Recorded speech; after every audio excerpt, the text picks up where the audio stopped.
का जो ये वीडियो है ये मेरे लंटाना के पौधे पर है।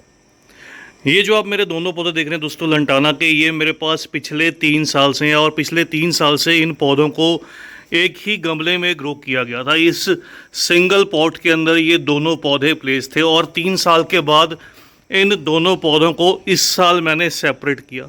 इन दोनों पौधों को अलग अलग ग्रो किया गया। एक को इसी तरह से देखिए, ये 10 इंच का गमला, कुछ 4 महीने पहले मैंने इस तरह से इन पौधों को सेपरेट करके इसको सेम वही 10 इंच के गमले में और इसको इस तरह से शैलो ट्रे, जो बॉन्साई ट्रे रहती है, इसके अंदर इसको शिफ्ट कर दिया गया। और अब सेपरेट करने के कुछ 4 महीने बाद ये देखिए इन पौधों ने बहुत अच्छे से ग्रोथ की, बहुत हैवी ग्रोथ की। और दोनों में इस तरह से जो हैवी फ्लावरिंग है इस मानसून सीज़न में, क्योंकि हमारे यहाँ पर बरसात हुई है, मानसून की पहली बरसात हुई है, उसके बाद ये देखिए कितने अच्छे से जो फ्लावर्स हैं वो खिलने लगे हैं। अगर बात करूँ लंटाना के पौधे की दोस्तों, ये एक जंगली पौधा रहता है जिसको वैसे तो ग्रो करना सही नहीं रहता, क्योंकि इस पौधे के जो बीज हैं खुद ब खुद गिरने लगते हैं और खुद ब खुद ये पौधा जो है वो मल्टीप्लाई करने लगता है और दूसरे बहुत से पौधों को ये जो पौधा है ये कह सकता हूँ कि नष्ट कर देता है या ख़त्म कर देता है। इसलिए ये पौधे को ग्रो करना सही नहीं रहता। लेकिन अगर आप गमले में इस तरह से ग्रो कर रहे हैं, हमारे आसपास कोई ऐसी जगह नहीं है जहाँ पर इसके जो बीज हैं वो उड़ कर जाएँ और वो ग्रो कर जाएँ, इसलिए गमलों में इनको ग्रो करना सही रहता है। आप गमलों में इन पौधों को ग्रो कर सकते हैं अगर आप चाहते हैं, वैसे मत कीजिए, तो कोई ऐसा ज़रूरी नहीं है।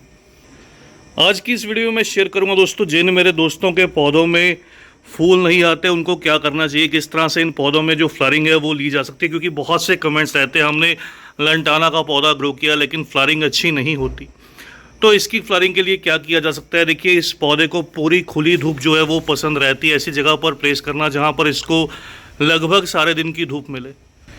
नंबर 2, इस पौधे को देखिए ऐसी सॉइल जिसके अंदर नाइट्रोजन हाई रहे। बहुत से मैं आपको वीडियोस के अंदर शेयर करता हूँ, जो भी ये ग्रीनरी लिए प्लांट्स रहते हैं इनको नाइट्रोजन दीजिए, और जो भी ऐसे फ्लावरिंग प्लांट रहते हैं उनको नाइट्रोजन के साथ साथ जो पोटेशियम है वो हाई चाहिए होता है, या फॉस्फोरस कुछ पौधों को हाई चाहिए होता है, जिससे वो फ्लावरिंग जो है वो अच्छे से कर पाएँ।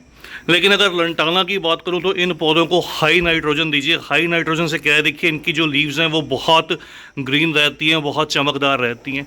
और इसके अंदर मैंने जो इस्तेमाल किया था ये काउडंग मन्योर है। ये देखिए, अगर आपको ऊपर की तरफ नज़र भी आए तो ये काउडंग मन्योर का इस्तेमाल किया गया था। तो काउडंग हाई नाइट्रोजन की रहती है। एक मैंने स्पेशल वीडियो भी शेयर किया था काउडंग और वर्मी कंपोस्ट में क्या डिफरेंस है, तो उस वीडियो का भी जो लिंक है वो डिस्क्रिप्शन बॉक्स में दे दूंगा, वहाँ से वो वीडियो ज़रूर देखिएगा। आपको दोनों में कितना जो NPK की वैल्यू रहती है वो सब पता चलेगा, और कितना जो यूज़ है वो किस तरह से किस गमले में करना चाहिए। उसके अलावा गमलों में ग्रो करने पर दोस्तों इन पौधों को खास देखभाल नहीं चाहिए होती। इसके अलावा आप चाहें तो इन पौधों कभी कभार, अगर आप इन पौधों को एक बॉन्साई की तरह ग्रो करना चाहते हैं, एक छोटे प्लांट की तरह ग्रो करना चाहते हैं, तो आप इन पौधों को कभी कभार जो DAP फर्टिलाइज़र है वो फीड कीजिए, तो उससे ये पौधे अच्छे से ग्रो करेंगे और बहुत हैवी फ्लावरिंग भी करेंगे।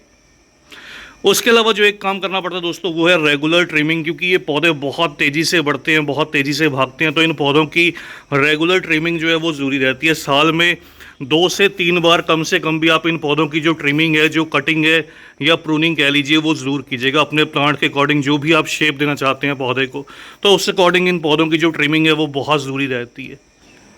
और लास्ट में अगर बात करूं दोस्तों, दूसरे सभी पौधों की तरह सर्दी का मौसम इन प्लांट्स के लिए भी जो रेस्ट या डोरमेंसी का समय रहता है, तो बहुत ज़्यादा जब सर्दी का मौसम चलता है बहुत से कमेंट्स आते हैं कि हमारा पौधा रिवाइव नहीं कर पा रहा, सर्वाइव नहीं कर पा रहा। तो उसका रीज़न रहता है अगर आप पौधे में ओवर वाटरिंग करने लगें, क्योंकि ये जैसे मैंने आपको बताया जंगली पौधा रोड साइड बहुत ज़्यादा लगा रहता है, तो ऐसे पौधे इनको पानी कम दीजिए तब भी ये अच्छे से ग्रो करते हैं। बहुत ज़्यादा ओवर वाटरिंग की नेसेसिटी नहीं रहती, बस हल्का जो मॉइस्चर है वो गमले की मिट्टी में मेंटेन रहे।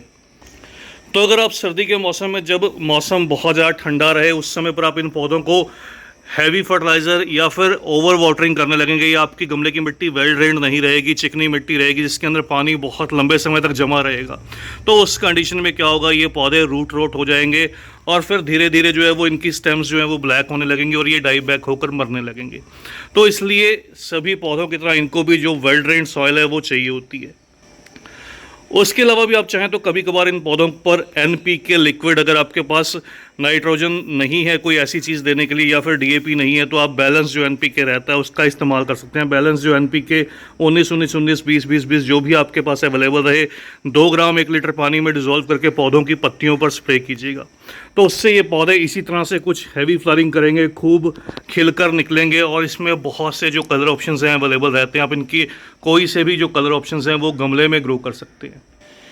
तो बस दोस्तों, आज की इस छोटी सी वीडियो में इतना ही। ये थी इस प्लांट के बारे में कंप्लीट इन्फॉर्मेशन जो आपके साथ शेयर की। इसके अलावा इन पौधों की कटिंग ग्रो की जा सकती है अगर आप चाहें तो वो भी बहुत आसानी से ग्रो कर जाती है। जल्द ही मिलते हैं किसी और नए टॉपिक के साथ, किसी और नई वीडियो के साथ।